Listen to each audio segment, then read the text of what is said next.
देखिए, आज की इस वीडियो के अंदर हम बात करेंगे प्रश्नावली 3.3 है और इसके 3 क्वेश्चन करेंगे। क्वेश्चन नंबर 10, क्वेश्चन नंबर 11 और क्वेश्चन नंबर 12। देखो तीनों क्वेश्चन क्या दे रखे हैं।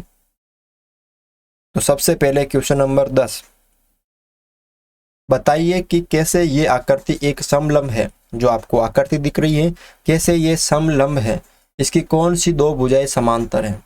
कैसे ये समलंब है और इसकी कौन सी दो भुजाएं क्या है, समांतर है। तो ध्यान से देखो, अब समांतर का पहले पता लगाना पड़ेगा कि कौन सी समांतर है। तो जो समांतर होती है ना, उसकी तिर्यक रेखा के जो कोण बनते हैं उनका योग 180 डिग्री होता है। ठीक है, तो यहाँ पे देखो इन दोनों का योग 180 डिग्री हो रहा ना, तो इसका मतलब ये वाली क्या हो गई, एम एल क्या हो गई, तिर्यक रेखा हो गई। तिर्यक रेखा जो हो गई वो एन एम तथा के एल को काटती है। अतः कौन सी दो भुजा समांतर हो गई, एन एम समांतर है किसके, के एल के। बस इतना सा इसमें आपको करना है। तिर्यक रेखा जो एन एम है वो के एल को काटती है, क्योंकि यहाँ पे आप लिख सकते हैं क्योंकि तिर्यक रेखा के एक ही और के अंते कोण का जो योग होता है 180 डिग्री होता है। ठीक है, बस ये करना इसमें। क्वेश्चन नंबर 11 देखो आप यहाँ पर कि आकृति 3.33 में कोण सी ज्ञात करो। यदि ए बी जो है वो दे रखी है यहाँ पे समांतर है, ठीक है, डी सी के समांतर है, यानी ये वाली और ये वाली समांतर है, तो कोण सी निकालो। तो देखो यहाँ पे क्या दे रखा है कि ए बी और डी सी समांतर है, तो तिर्यक रेखा कौन सी हो जाएगी, ये वाली हो जाएगी ना। तो बी सी तिर्यक रेखा, तिर्यक रेखा है जो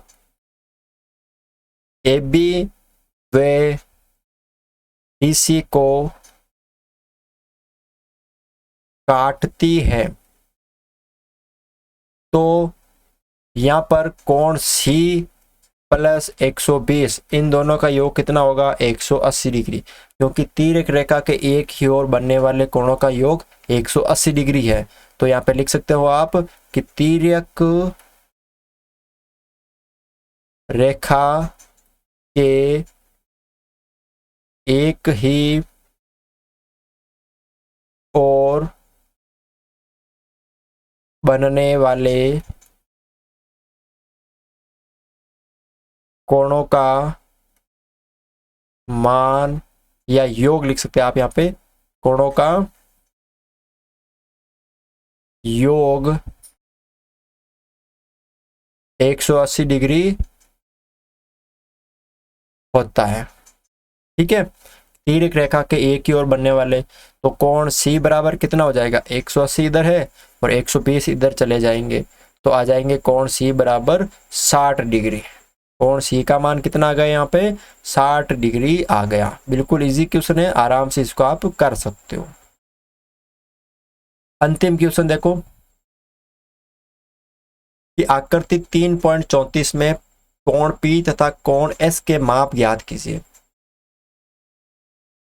कोण P और कोण S के मान बताने हैं। यदि भुजा जो SP है वो समांतर है किसके, RQ के, यानी SP ये वाली और ये दोनों समांतर है, तो यदि आप R ज्ञात करते हैं, अगर आप R ज्ञात करते हैं तो क्या कोण जो M है, मतलब जो P है, ज्ञात करने की एक से अधिक विधि है।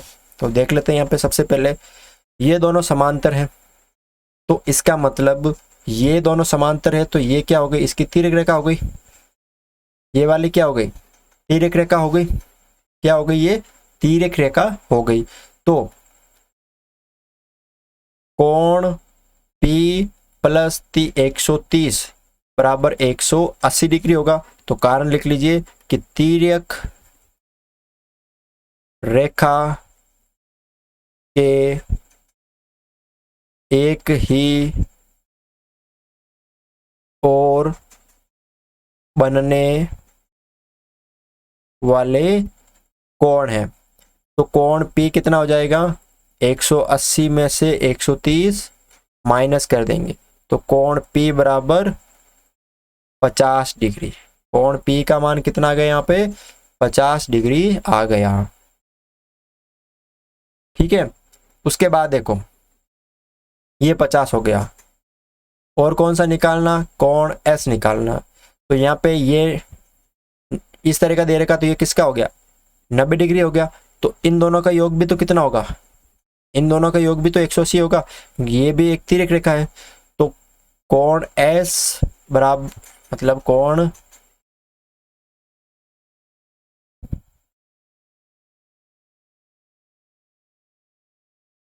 S प्लस कोण ये 90, इन दोनों का भी 180 डिग्री होगा क्योंकि ये तिर्यक रेखा है। तो कारण आपको ये सेम लिखना है, ये वाला।